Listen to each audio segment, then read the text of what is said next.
안녕하세요. 어제 영상은 굉장히 중요한 내용을 다루었습니다. 여러분들이 좀 알고 계시면 여러 가지로 도움이 되는데, 영상을 안 보고 댓글을 보면 어제 영상이 어떤 우리나라 대표 미남 배우에 대한 영상이라고 생각을 할 것 같아요. 여러분들이 좀 비트코인이 4만 달러를 넘는 것 같으니까 약간 좀 흥분하신 거 아닌가 이런 생각이 좀 드는데, 네.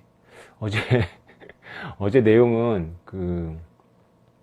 UTXO를 번역하면 미사용 출력값 이렇게 되는데요. 그렇게 생각하지 마시고 대기 중인 비트코인 이렇게 생각하시면 딱 맞습니다. 사용 대기 중인 비트코인. 그러니까 사용 대기 중인 비트코인이니까 그게 비트코인인 거죠. 비트코인은 늘 사용 대기 중이니까. 그래서 그것이 이제 그 호텔 코드로 만들어진 호텔 방처럼 생겼다. 이런 머릿속에 상상을 가지시고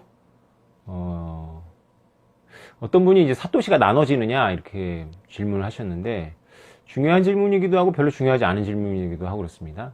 그러니까 저는 프로그래머하고 2년 동안 이제 비트코인 코드를 거의 라인 바이 라인으로 읽으면서 작업을 했었는데, 제가 코드를 좀 볼 줄 압니다. 왜 그러냐면 제가 R 랭귀지에 빠졌었거든요, 한때. 그래서 통계 분석 도구죠. 그래서 이제 그게 완전히 C 언어 같은 그런 아주 거친 언어는 아니지만 그래도 이렇게 코드예요, 그것도. 그래서 코드를 이렇게 우리 프로그래머가 읽어주면 제가 그 의미는 이해하니까 이제 그 다음부터 이제 논리거든요. 그래서 비트코인 코드도 이렇게 거의 라인 바이 라인으로 거의 되게 중요한 부분들 우리가 이제 그걸 조작했어야 되니까 난이도라든가 이런 부분 쭉 봤는데, 이게 1 비트코인이 1억의 사토시인데, 이게 사토시라는 단위는 없고요. 그냥 1억의 정수예요. 근데 이제 그 숫자를 넘는 입력 장치가, 입력 약속이 프로토콜이라고 하죠.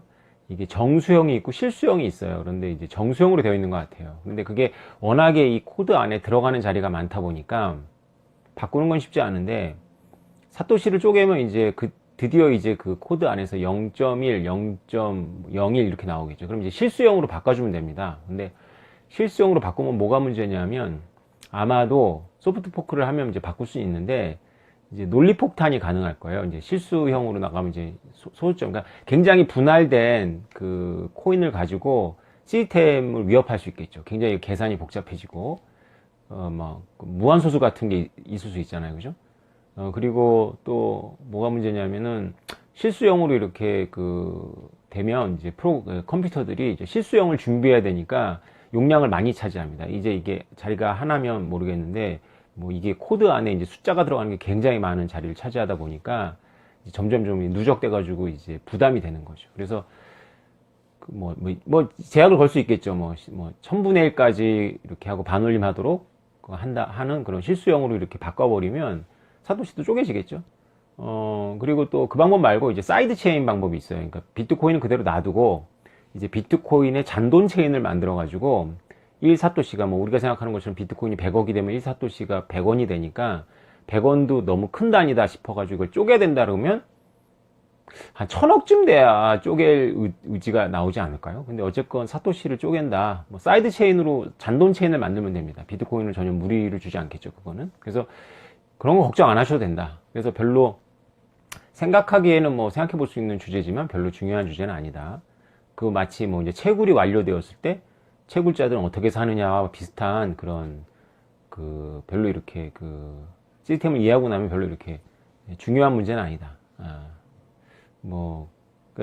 그러나 이제 이 질문을 통해서 이제 UTXO 비트코인이 어떤 형태로 존재하는지는 여러분들이 이제 알고 있으면 비트코인으로서 도움이 된다.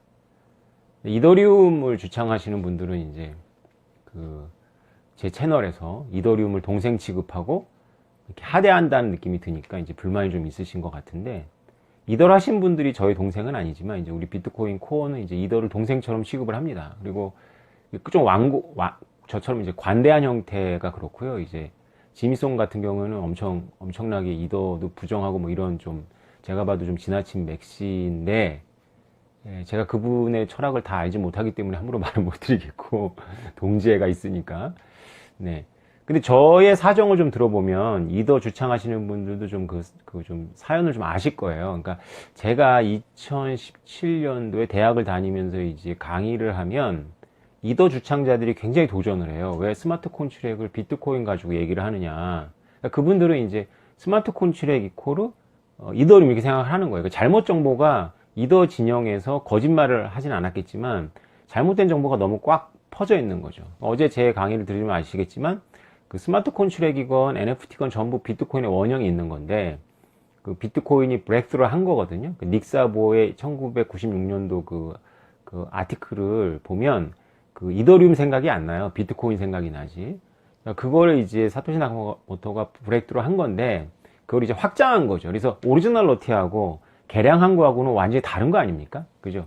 그러니까 우리가 전기를 가지고 뭐 추궁기를 만든 거하고 그거를 개량해 가지고 대량 생산한 거하고는 완전 다른 거잖아요. 그래서 그런 레벨의 차이가 있다. 근데 그거를 완전히 무시하고 오리지널리티를 완전히 좀 지적재산권을 뺏어버리는 듯한 그런 인식의 조작이 있다, 여기에.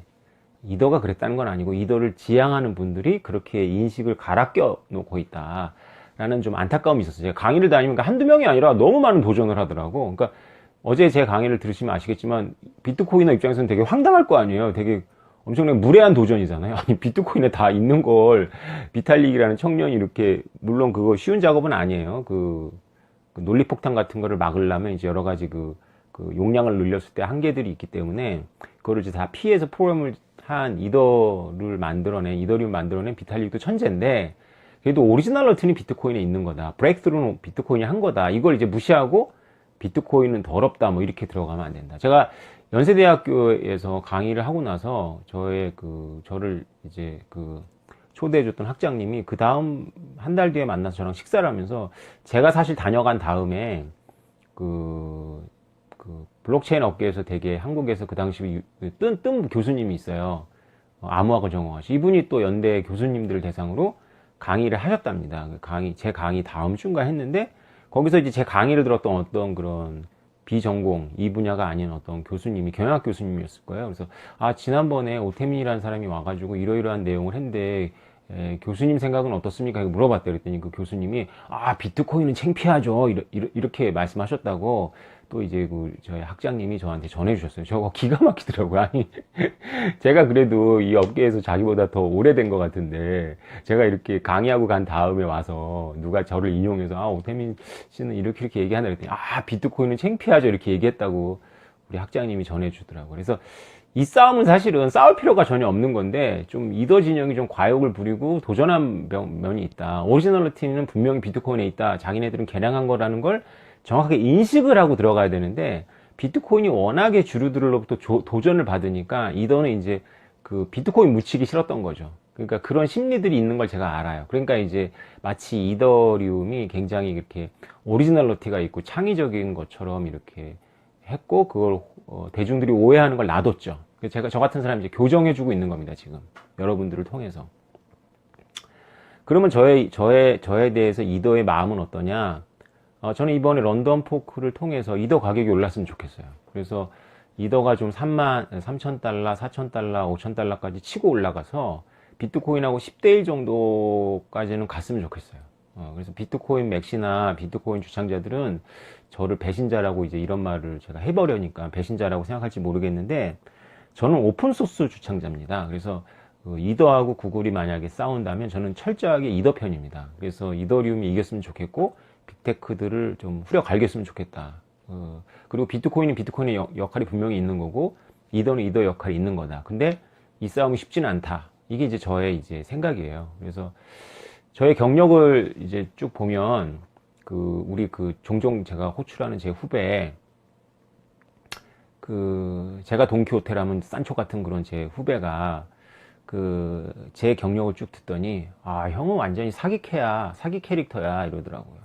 그게 왜 그러냐면, 이게 좀 혜택을 받았어요, 제가. 제 경력, 30년 경력을, 대학 때부터 30년 경력을 쭉 이렇게 보면, 비트코이너가 되도록 특화되어 있어요. 어떤 섭리가 저를 비트코이너가 되도록 특화를 시켰어요. 그게 이제, 저도 인정할 수밖에 없고, 제 이야기를 들은 제 후배도, 이거 완전히 사기인데? 이렇게 생각하는 거죠. 이거 태민이 형이 솔직히 천재인 줄 알았더니, 그게 아니구만. 그냥 그냥 그렇게 된 거구만 이렇게 돼요. 제가 테헤란로에 있었습니다. 2000년하고 2003년까지 테헤란로에 있었는데, 테헤란로에서 모바일 인터넷을 했어요. 그 당시 모바일 인터넷이 그 테헤란로에 상당히 큰 비중을 차지했습니다. 되게 다 들떠 있었고, 그 당시 우리나라 그 대학 졸업생들이 제일 가고 싶었던 회사가 삼성전자가 아니라 SKT였어요. 왜냐하면 SKT가 갑 오브 갑이었었거든요. 그러니까 삼성전자니 뭐 이런 데도 와가지고 SKT 부장 뭐 이런 사람들한테 허락을 받아야 돼요. 그러니까 삼성 그 폰 애니콜이죠. 애니콜 프로토콜을 바꾸는 것을 SKT의 허락을 받아야 되는 입장이었고, SKT가 011이죠. 011을 가지고 있었을 때. 그러니까 저희들도 SKT 대리 만나려면 제가 한 달 전에 전화를 하고 그 다음에 예약을 한 다음에 일주일 전인가 하루 전에 가서 컨펌을 또 하고 전화 드리고 당일날 가서 그 안에 못 들어가요. 대기실에서 SKT 대리랑 호실이 있는데 거기서 만나면 SKT 대리가 제 앞에서 30분 시간이 있다고 얘기하고 제 얘기를 쭉 듣다가 어디서 전화가 오면 제 앞에서 전화를 30분 받죠. 예, 그래서 저한테는 한 5분밖에 시간이 없는, 그렇게 하고 돌아가는, 제가 그래도 사장인데 대리님 만나서 5분 얘기하려고 한 달 동안 예약하고 뭐 이런 시대였어요. 뭐지 전설 같은데 010으로 바뀌고 뭐 또 폰으로 이게 다 들어가면서 이제 SKT의 그 위상이 이제 예전 같이 전혀 않죠. 그러니까 그때는 완전히 SKT가 그러니까 애플 뭐 이런 거였다라고 생각하시면 돼요. 근데 이제 그 당시 모바일 하려고 뛰어다녔던 사람이 바로 그 김기사 만든 그런 분들입니다. 그런 분들이 이제 저같이 이렇게 그런 뭐 뛰어다니죠. 테헤란로에서. 그 다음에 그 통신회사들한테 이제 구사리 먹어가면서 했는데, 우리나라 모바일 인터넷이 크지 못했죠. 그 당시 굉장히 이렇게 인력들도 모였고 굉장히 이렇게 분위기는 좋았는데 이렇게 안 됐어요. 우리나라의 독특한 구조 때문이었던 것 같은데, 어쨌건 김기사 그분은 이제 거기서 10년을 버티셔가지고 결국은 600억으로 그 카카오인가요? 거기다 넘기고 이제 엑시트를 한 거고, 저는 3년 버티다가 이제 뭐 우리 가족 고생시키고 이제 업종을 바꿨죠. 근데 제가 그때 굉장히 인상적이었어요. 우리가 그때 막 청사진을 많이 그렸거든요. 그러니까 지금 블록체인하고 좀 되게 비슷하다고 제가 생각을 해요. 자고 나면 막 청사진을 그리고, 그러니까 막 팜 같은 거였죠, 이게. 그래서 이렇게 딱 펼치고 부팅하는데 한참 걸리고, 이런 데 들어가는 이제 그런 그 프로그램 만드는 사람들이 그 핸드폰에 이걸 장착하기 위해서 이제 SKT 같은 데 가갖고 이제 읍소하고, 모바일 시대가 온다. 이제 핸드폰이 아니다. 이게 전화기가 아니다. 이제 전화기로 부르면 안 된다. 이거는 종합 손안에 든 그 인공지능이다. 이런 이야기가 이미 2000년대 초반에 모바일 인터넷에서는 있었고, 그것이 이제 처음에는 이제 당연히 게임이나 이런 것부터 시작을 했고, 하지만 이제 그 미래는 그렇다. 그런데 이제 여러 가지 이제 제약 요건이 있었던 거죠. 그러니까 배터리 문제가 있었고, 사람들이 배터리 한계 때문에 폰 이상의 기능을 너무 많이 사용하면 이제 배터리, 통신비, 통신회사에 종속되어 있다 보니까 통신요금의 문제가 이제 심각했어요. 그래서 이제 그 당시 업계에서는 011, 뭐 017, 016 말고 뭔가를 따로 전용, 모바일 인터넷 전용으로다가 정부에 로비를 해가지고 따내야 된다. 그래서 이게 통신, 업자들로부터 독립돼야 된다. 이런 이야기들이 있었고, 모두가 다 그때 이제 저 같은 사람들은 결국은 SKT가 삼성전자한테 밀린다. 왜 그러냐면 지금은 삼성전자가 SKT 가서 읍조리지만 결국은 폰 안에 전부 중요한 프로그램은 전부 인베디드 될 거다. 그런 날이 오면 이제 통신회사는 이제 을루 전락한다. 뭐 이런 이야기 다 있었는데, 그게 이제 결국은 제가 업계를 떠나서 한 얼마죠? 불과 5년 만에 스티브 잡스가 그냥 해버린 거예요. 애플이 그냥 그 스마트폰이라는 게 나와버리니까 그 다음부터는 이제 완전히 판도가 바뀐 거죠. 그러니까 여러분 한번 생각을 해보세요. 결국은 이런 저 같은 스타트업들이 전 세계에서 그 모바일 인터넷 시대가 온다는 거 다 알고 있었고, 이렇게 플레이어들이 뛰었지만, 제가 이더 주변에서 뛰어다니는 그 분들의 나이 때 저는 모바일 인터넷을 뛰어다닌 거거든요. 열정적으로 진짜 테헤란 밸리를 하루에 몇 번씩 오르내리면서 구두굽이 닳도록 뛰어다녔고 열정적이었고, 그런데 결국은 스티브 잡스가 하잖아요. 그죠? 그러니까 그 터치 스크린 하고 그 다음에 배터리, 이 문제를 이제 경영적으로 풀어버린 거죠. 무슨 기술적인 돌파구도 있었겠지만, 그러면서 폰 안에 들어가 버리면서 이걸 마케팅적으로다가 해결하고, 사람들이 이제 배터리가 좀 닳더라도 이것을 자신의 분신처럼 사용하도록 하고, 이 폰이라는 그 스티브 잡스가 잘하는 게 그거잖아요. 사람들한테 재정의를 내린 거죠. 그러니까 이게 핸드폰이 아니다. 핸드폰이 아니다. 이거는 개인화 기기다. 뭐 이렇게 제 정의를 내리면서 이 새로운 시장을 창출한 거죠. 그렇게 했기 때문에 저는 이거를 구경했기 때문에 제 인생을 걸었던 분야가 이렇게 변하는 걸 봤기 때문에 제가 대기업을 전혀 무시를 안 해요. 제가 경력도 경영학이고 정말 이 대기업의 제가 현실주의자잖아요. 현실주의자가 되도록 노력을 하는 거죠. 그래서 이상과 꿈도 되게 좋은데 현실이라는 게 있다. 그리고 개미들이 막 이렇게 풀지 못하는 거를 하늘에서 뭐랄까 조감도를 가지고 하늘에서 이렇게 풀어버리는 게 있다. 그러니까 애플도 그 당시에 위상이 그렇게 높지 않았는데 지금 구글이라든가 페이스북이라든가 이런 위상은 그 당시 애플하고 또 다르잖아요. 스마트폰을 만들기 전에 애플의 위상하고 지금 구글과 뭐 이런 애들의 위상하고 같습니까? 그래서 한국은 이제 삼성전자가 다행히 잘해서 뭐 삼성전자가 잘 못했으면 진짜 노키아하고 애플만 있는 거죠. 근데 뭐 삼성전자가 스마트폰 워낙 잘해서 이제 삼성전자도 한국도 어느 정도 이렇게 그 가능성을 열어놓은 건데 하여튼 그렇게 대기업이 터치스크린하고 그러니까 아무리 개미들이 하려고 해도 잘 안 됐던 뭐 브레이크스루를 그 터치스크린과 배터리 문제를 해결하면서 해결한다. 그 다음에 좋은 카메라 장착해서 이제 디지털 카메라라는 거 마탱이를 보내고 이 대기업이 만든 스마트폰이 뭐 딴 건 못해도 음악 듣는 거하고 사진 찍는 건 되더라. 그러면서 이제 파생이 된 거거든요. 뭐 게임이나 이런 건 이제 다 이제 부가적인 거고 스마트폰 때문에 이제 뭐 닌텐도라든가 뭐 디지털 카메라라든가 뭐 MP3라든가 다 끝장낸 거죠. 그게 현실화된 거죠. 이것을 전부 우리는 2000년대 초반에 테헤란밸리에서 다 기대하고 있었던 겁니다. 그래서 이런 분야가 올 거라고 예상하고 이렇게 다 준비했었고 그럼 소프트웨어를 개발하고 배고팠지만 미래가 확실하다고 생각하고 했는데 맞았잖아요. 그죠? 맞죠? 그런 시대가 왔잖아요. 근데 누가 열었나요? 대기업이 열었죠. 네, 애플과 삼성전자가 열었죠. 이 현실이라는 이 냉혹한 현실을 우리가 어떻게 이해해야 될 것이냐. 그것이 저는 여기에 인생을 걸어봤기 때문에 두려운 거죠. 인생을 걸어봤고 진행되는 걸 봤고 몸소 체험했고 저는 이제 실패했기 때문에 루저였기 때문에 이게 각인이 된 거죠. 그 여러분들 이해를 하셔야 돼요. 제가 이더에 대해서 굉장히 애착을 갖고 보면서도 한편으로는 이 자식들 너무 뻥이 센데 뭐 이런 생각도 들고 한편으로는 잘 됐으면 좋겠다 라는 생각도 들면서 진짜 이게 빅테크들 속에서 이게 살아갈까 이런 생각도 들고 제가 계속 관찰하고 공부하고 있는 거예요. 그래서 어떤 것도 도그마가 되면 위험하다. 당신은 비트코인에 대해서 도그마가 아니냐. 저는 신비 체험을 했다니까요.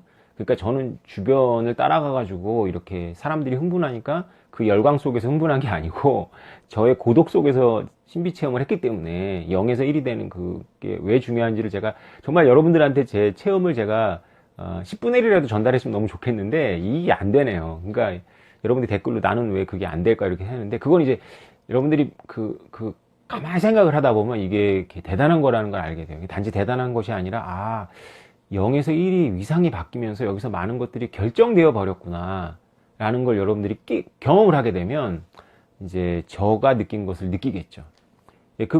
그렇기 때문에 이건 도그마라고 저는 생각하지 않아요. 그러니까 확신인 거죠. 매트리스 3라는 영화의 맨 마지막 장면이 뭔지 아세요? 그 영화의 이제 대단원이잖아요. 1, 2, 3이 있고 오라클이라는 현자가 석양에서 이렇게 딱 이제 자신들이 원하는 이제 세상에 이제 화평이 이루어지고 나서 이제 노을이 지는 걸 쭉 보고 있는데 벤치에 앉아서 그 오라클의 부하가 와가지고 오라클님은 아셨던 겁니까? 이 미래를 아셨던 겁니까? 그랬더니 오라클이 이렇게 말하죠. 아니, 나 믿은 건데 이렇게 얘기를 합니다. 네. 그래요. 저는 비트코인 하면서 제 머릿속에서 그 장면이 많이 생각나더라고요. 오템이 너는 아는 거냐 믿는 거냐 이런 생각이 많이 나더라고요. 근데 저는 지금 잘 모르겠어요. 대답을 잘 못하겠어요. 아는 것 같기도 하고요. 어쩔 때 보면 믿고 있는 것 같기도 하고 어쩔 때는 아는 것 같기도 하고 어쩔 때 믿고 있는 것 같기도 하고 내가 본 것 같기도 하고 보기를 바라는 것 같기도 하고 저도 헷갈립니다. 그래서 솔직한 제 심정이고요. 네. 그럼 모바일 인터넷 하러 독립하기 전에는 어디에 있었냐? 옴미디어라는 회사에 있었습니다. 그 당시 옴미디어라는 회사는 그 당시에 온 동네 제 나이 또래의 독특한 인간은 다 모아놓은 것 같은 그런 회사였는데요. 저는 특채로 좀 들어갔습니다. 그러니까 누구 소개로 들어갔는데, 그 당시 굉장히 온미디어가 그 회사 규모에 비해서 선호도가 되게 높았던, 정상적으로, 그 당시 이렇게 취업이 지금처럼 대졸자 취업이 어렵지 않았는데도 불구하고 거기에 정상적인 루트로다가 들어가기 되게 어려운, 진입장벽이 높았던 회사입니다. 근데 저는 왜 특채로 들어갔냐면, 제 대학 선배, 친구 같은 대학 선배가 하나 있는데, 그 인간도 되게 독특한 캐릭터예요. 그 인간도 대학 때, 그 게임을 스크린에다가 이렇게 쏘면서 이렇게 상영하고 이런 걸 얘기하고 그래가지고 제가 그게 될까 그랬는데, 그거를 이제 회사 취업해가지고, 저는 이제 군대 갔으니까, 제가 군대 가 있는 동안 회사 취업해가지고 온미디어에서 온게임넷이라는 걸 만드는데 역할을 했더라고요. 온게임넷 아시죠? 그 스타크래프트를 이렇게 중계하는 거. 그러니까 그 인간의 아이디어예요. 그게. 대학 다닐 때부터 그런 거를 생각하더라고요. 그러니까 하여튼 독특한 인간인데, 그 인간이 저를 이제 추천해서, 저도 이제 독특하다라고 추천한 것 같아요. 그래서 제가 추천 당해가지고 온미디어에 취업을 해가지고 진짜 독특한 인간들 진짜 많았는데, 저는 평범합니다. 그 독특한 인간들 속에서. 그 독특한 인간들하고 뭘 했냐면은 ICBL이라고 그래가지고, 그것이 이제 타이잼이라고 하는 바둑회사의 전신이에요. 그 ICBL의 창단 멤버입니다, 제가. 그래서 그게 타이잼이 그 이세도라고 싸웠던 그 알파고가 그 이세도라고 싸우기 전에 수련을 했던 그 온라인 바둑 회사죠. 그러니까 그 당시에 이제 ICBL이라는 회사를, 그 대표이사가 조은현, 그다음에 감사가 이창호 이런 회사입니다. 이제 온미디어가 이제 바둑 TV를 갖고 있으니까 이제 바둑협회랑 같이 이제 만든 회사죠. 그 회사를 제가 창단하는 멤버로서 거기서 저는 이제 스포츠 토토, 그 다음에 사이버머니 이런 쪽을 맡아가지고 이제 그 리서치를 했었어요. 그러니까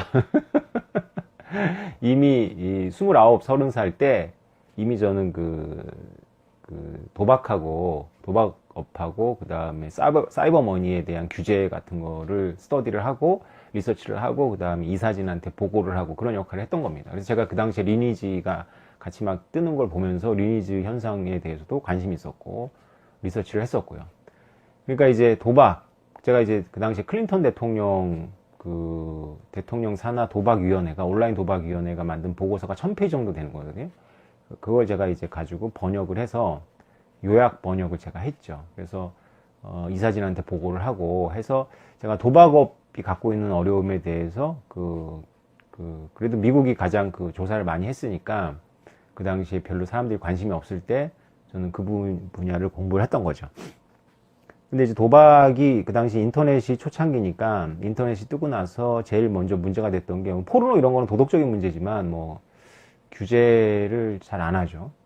아동용이나 이런 거는 이제 엄격한데 그냥 그거는 그냥 우리 도덕적인 문제라고 놔두는 것 같아요. 근데 이제 도박은 심각하죠. 그러니까 도박은 온라인 도박이 이제 심각한 문제가 돼서 그 대통령 산하 도박위원회까지 만들어가지고 레포트를 작성할 만큼 큰 문제였던 거예요. 그러니까 지금 이제 비트코인을 바라보는 시각하고 비슷했다, 인터넷이.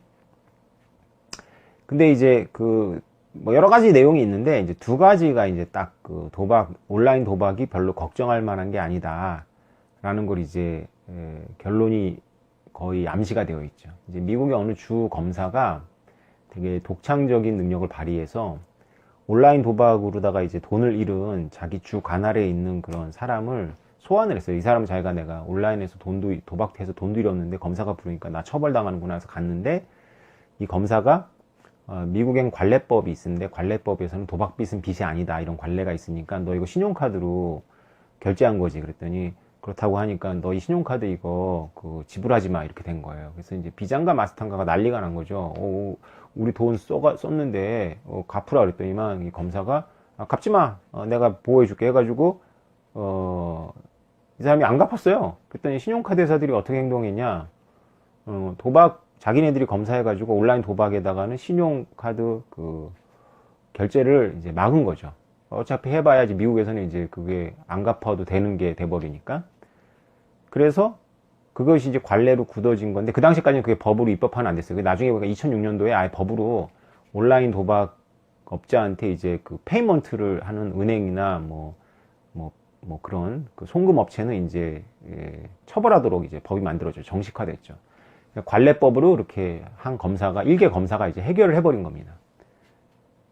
그 다음에 또 흥미로웠던 건 뭐냐면 하우스예요. 하우스. 우리나라는 도박법이 이렇게 보편화해서 학문적으로 공부하기가 좀 어려운 면이 있어요. 명료하지가 않아요. 그러니까 우리는 막 룰렛판 지금 뭐 어떻게 바뀌는지 모르냐, 룰렛판을 놓고 돈을 안 걸어도 이걸 도박 사행업이라고 봐요.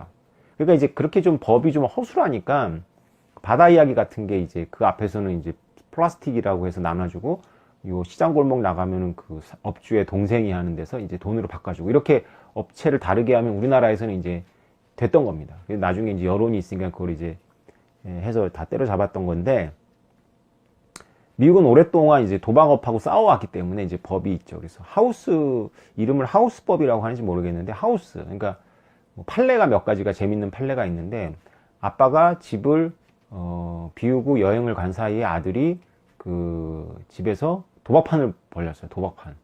도박꾼들 모아서 도박판을 벌렸는데, 이 아빠가 검찰에 기소를 당했죠. 그래서 아빠가 황당하니까 이제 했는데, 결국 마지막에 이제 무죄가 됐어요. 무죄가 되는 원인은 돈을 안 받았다. 그러니까 이제 그 도박하는 업자들한테 이 아빠가 돈을 받은 게 없다. 이렇게 된 거고. 또 어떤 케이스는 창고에서 자기 아들이 그 업주들을 불러다가 도박 하우스를 만들어서 했는데, 이 집주인이 기소를 당했는데, 이 경우는 유죄예요. 왜냐 유죄냐면은 인지를 하고 있는 데다가 이제 돈을 받은 거예요. 아들을 통해 가지고. 그래서 돈을 받았기 때문에 이제 그 처벌을 당하죠. 그래서 미국의 법에 의하면 이제 도박 하우스를 조져요. 도박을 해서 수수료를 받거나 이렇게 도박판을 만들어 가지고 그것을 뭐 카드를 하건 룰렛을 하건, 그건 기기는 중요하지 않아요. 그래서 사행성 있는 도박판을 벌이고 그것을 통해서 영리를 추구하면 여기 이제 하우스를 조지는 거고, 온라인은 이제 그 페이먼트를 조지니까 이게 외국에다가 케이만 제도 같은 데다가 서버를 놓고 하더라도 그 하우스를 조질 수는 없죠. 그 미국의 법 바뀌니까. 그러나 거기다가 신용카드나 이런 전송을 못하게 이제 막아버리는 거죠.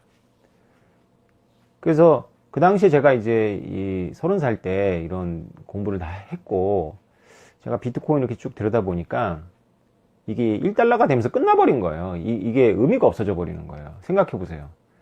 1달러가 넘어버리면 그냥 도박을 하는데 미국 정부가 막을 방법이 없어요. 왜냐하면 은행망을 통해서 가면 은행을 조질 수 있는데, 은행망을 통해서 가지 않잖아요. 그냥 비트코인이 가면 되잖아요. 그죠? 도박을 하는 사람들이 비트코인이 돈이다 돈이 아니다라는 걸 따질 이유가 없어요. 이런 경우에는 페이먼트만 받으면 되는 거니까. 그러니까 안 됐던 게 금융망을 통해서 이루어지지 않았던 게 이루어진 겁니다. 그래서 이 1달러가 되면서 이게 끝나버린 거예요. 그러면 거기다가 이제 하우스까지, 이제 이더리움 뭐냐면 비트코인 이거를 이제 열어 젖혔잖아요. 이제 페이먼트라는 문제를 해결했잖아요. 그럼 이더리움 뭐냐면 하우스를 없애는 거예요. 하우스를. 그래서 미국 정부 입장에서 오케이, 그러면 이제 이번에 하우스를 조질게. 페이먼트를 못 조지니까 하우스를 조지면 되잖아. 이렇게 되는데, 영업을 하는 사람이 아무도 없는 거예요.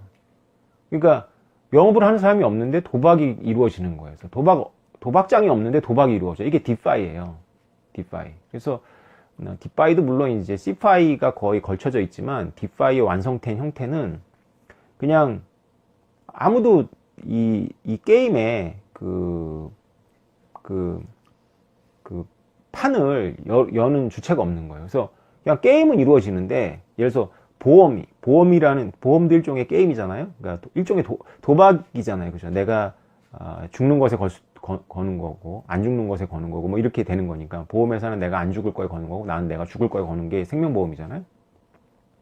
근데 우리는 보험회사를 염두에 두고 있는데, 동일한 그 확률을 갖고 있는 사람들이 모여가지고 디파이에 의해 가지고 도박을 하고 비트코인을 판돈으로 걸어놓으면 여러 가지 문제들이 있지만, 기술적인 건 여러분들 잊어버리세요. 그냥 이렇게 가능하다고 치고 걸어놓고, 이게 컴퓨터가 그냥 그 조건이 만족되면, 이게 이루어진다면 정부 입장에서는 조질 하우스가 없는 거예요. 보험회사가 없는 거죠. 그래서 비트코인이 그 페이먼트를 뚫었다면, 그 이더리움이 지금 가는 방향은 이제 하우스를 뚫어버리는 거거든요. 그래서 하우스를 조질 수 없게 돼버리면 이제 도박이 알고리즘을 가지고 금융업을 하는 거니까, 사실상 이론적으로는 금융회사들이 다 끝나는 거예요. 지금 이렇게 이론적으로 확장을 해버리는 거예요. 비트코인이 뚫었고 이더리움까지 결합을 해서 이게 디파이가 완성이 되면 금융회사들은 다 끝나는 겁니다. 로또 만드는 회사도 끝나요. 그냥 경마 회사 이런 거 다 끝나는 겁니다. 이론적으로는. 그러니까 이 시장을 지금 구글이나 이런 애들이 놔둘 리가 없죠. 걔네들이 머리가 나쁜 게 아니거든요. 우리나라 카카오, 네이버 지금 움직이는 거 보세요. 경제학자들 지금 이거 돈이나 돈이 아니냐 따지고 있을 때 지금 네이버, 뭐 카카오 다 움직이잖아요. 그죠? 능지가 좋은 거예요. 능지가. 네. 누가 능지가 나쁜 거죠? 옛날 거 공부해가지고 시험 본 사람, 본인이 능지가 좋다라고 착각하고 있는 아저씨들. 능지가 처참한 겁니다. 지금. 네. 정말 너무 답답해요. 정신 차려. 이렇게 때려주고. 야, 솔직히 한국은행 두뇌가 좋아, 페이스북 두뇌가 좋아. 네, 진짜 물어보고 싶어요. 한국은행 다시는 분 참 죄송한데요. 여러분 지능이 좋습니까? 페이스북의 지능이 좋습니까? 여러분 지능이 좋습니까? 구글 지능이 좋습니까? 예. 여러분들이 아니라는 거 구글은 된다고 하는 거잖아요. 여러분들한테 있는 것은 그냥 국가 권력을 등에 업고 조질 수 있다라고 딱 보는 건데, 제가 지금 비밀을 말씀드리잖아요. 여러분 못 조집니다. 페이먼트, 하우스 둘 다 놓쳐요. 왜냐하면 페이먼트는 비트코인이 뚫어버렸고 하우스는 이더리움이 뚫을 거거든요. 이더리움이 아니라면 뭐 이오스가 뚫거나 뭐 이렇게 되게 되어 있어요. 생태계는 갑니다. 못 막아요. 축에 몰렸어요. 당신들은. 비명소리 그만 지르고 축에 몰렸다는 거 인정하시고 드랍하세요. 네. 간접 소유밖에 답이 없어요. 빨리 간접 소유로 방향 트십시오. 제 말을 성지가 될 겁니다. 이거. 네, 제가 그래서 이더리움하고 비트코인을 바라보는 관점이 이렇습니다. 그래서 이더리움의 디파이의 기반이 지금 스테이블 코인인데, 국가는 이제 스테이블 코인을 조지려고 하겠죠. 왜냐하면 스테이블 코인 뒤에는 하우스가 있잖아요. 하우스가. 근데 그래서 이제 비트코인밖에 없는 거예요. 그래서 이더리움도 결국은 이런 디파이 진영도 결국은 스테이블 코인을 놓치게 되면 가장 믿을 수 있는 신용의 근거는 비트코인이 돼버리는 거거든요.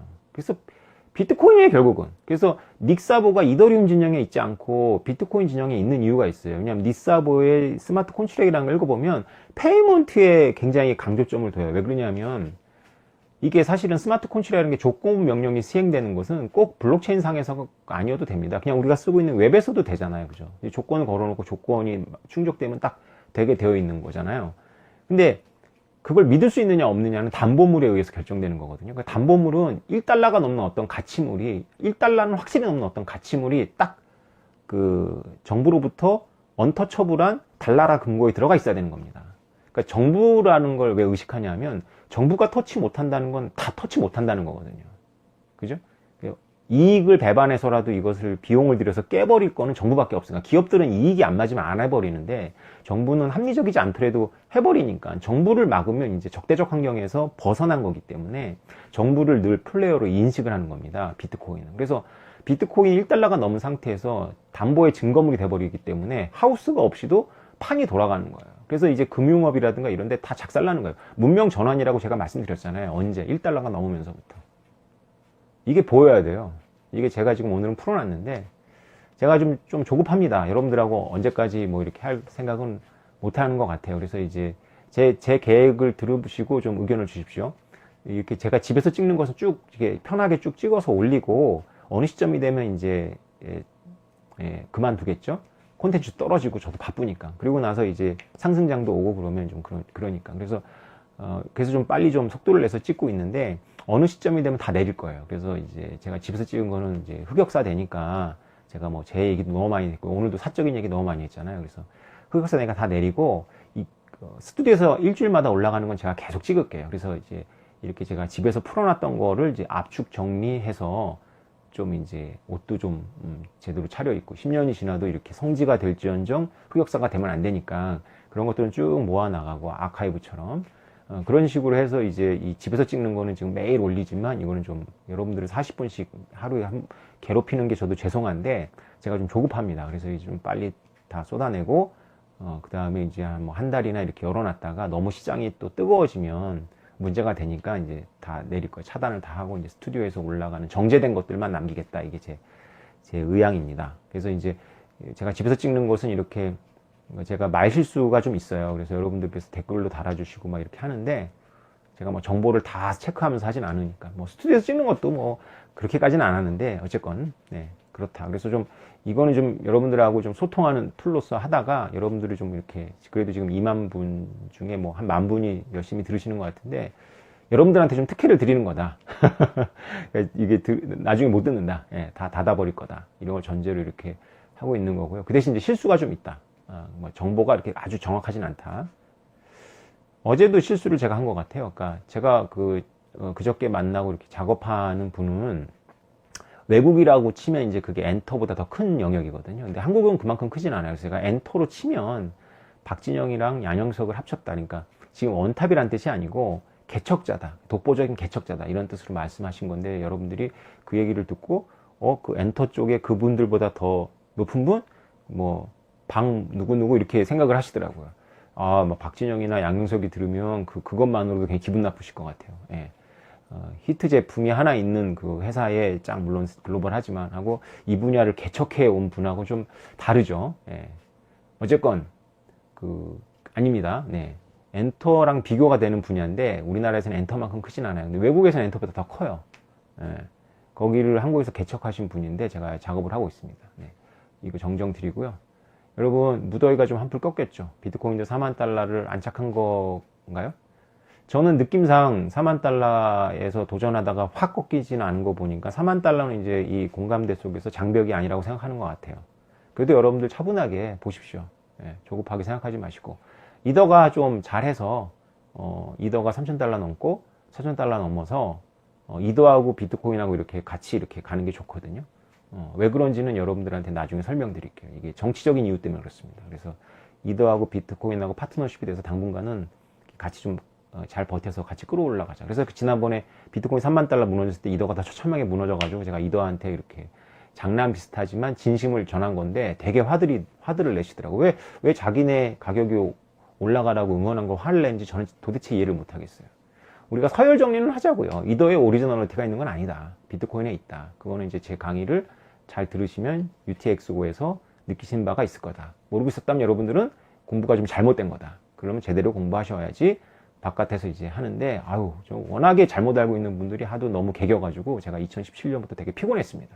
그전에는 다 모르니까 제가 얘기하면 그냥 무시를 당했던 건데 2017년도부터는 제가 이렇게 그러니까 2017년도 이전에는 이교도하고 싸웠다면 2017년도부터는 좀 이단들하고 싸운다는 느낌이 제가 들어요. 뭐 그렇다고 이더나 이오스가 이단이라는 건 아닌데 이더나 이오스의 핵심들 말고 그 주변자들은 잘 모르면서 이제 이 핵심의 지식을 모르니까 떠드는 게 있더라고. 네, 무더운 여름 잘 보내십시오. 감사합니다.